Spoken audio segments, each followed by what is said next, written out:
Au dernier salon Maisons et Objets, Tom Dixon a présenté un stand aux allures de station de métro londonienne. Bien que cela demeure son principal secteur d'activité, le designer anglais ne présentait aucune lampe. En revanche, de nombreuses nouveautés sont venues rejoindre sa collection d'accessoires pour la maison, comme les élégants vases blancs Block ou la collection de bougeoirs et serre-livres Swirl, issus d'un nouveau matériau.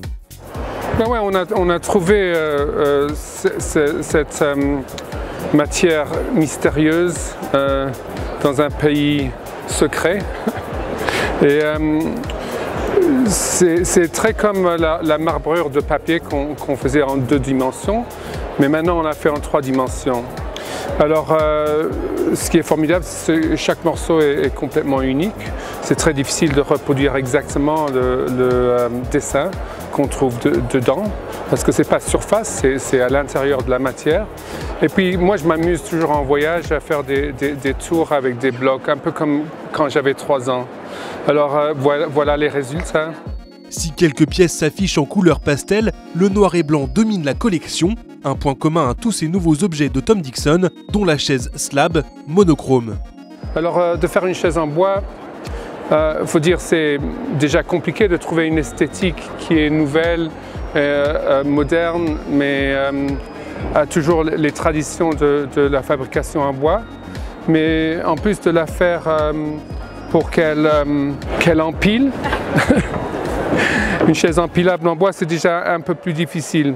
Alors on a arrivé à trouver la bonne balance entre une ligne, moi je pense, moderne, et aussi quelque chose qu'on peut faire en grand nombre. Parce que nous, on essaye de faire des objets qui peuvent en même temps être pour la maison, pour les particuliers, mais aussi pour les restaurants ou les hôtels en grande série. La visite se termine avec une collection de verres, vases et saladiers en verre double couche, soufflés par des artisans en Inde. Et là aussi, la monochromie est la règle. C'est du verre soufflé, mais avec deux niveaux très épais.